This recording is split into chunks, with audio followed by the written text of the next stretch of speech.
We launched the Rebound Central Coast to bring you information on the road to recovery. Tonight, a deal to help get kids back to in-person learning is closed. Adam Racusin looks at California's plan of action to reopen schools. At schools across California, things look different. In San Diego, frustration. Enough is enough. This is taking way too long. They're dragging their feet, and we can tell. Meanwhile, on the central coast of California, a long-awaited reopening. I think it's a good start for them just to be here a couple hours. And in the Central Valley, some uncertainty. We are planning to return students for in-person instruction as soon as we can meet all of the safety guidelines that have been put forth by the state. This map shows the reopening status of schools around the state.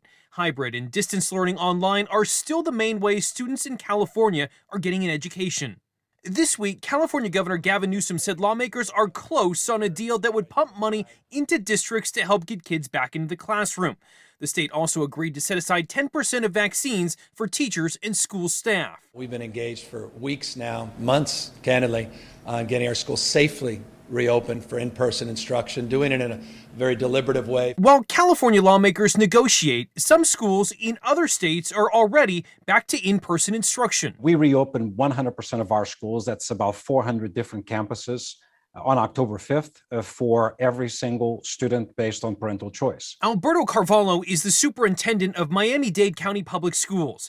It's the nation's fourth largest school system with nearly 350,000 students and 40,000 employees. Carvalho says about 47% of students are now back in the classroom. Schools have never been a problem here in Miami-Dade because the environment is extremely well controlled. Therefore, the conditions are such that the risk of direct contamination or secondary contamination in the school is very rare, if at all. Carvalho says the district created a transparency tool, set up contact tracing, and modified student movement within schools.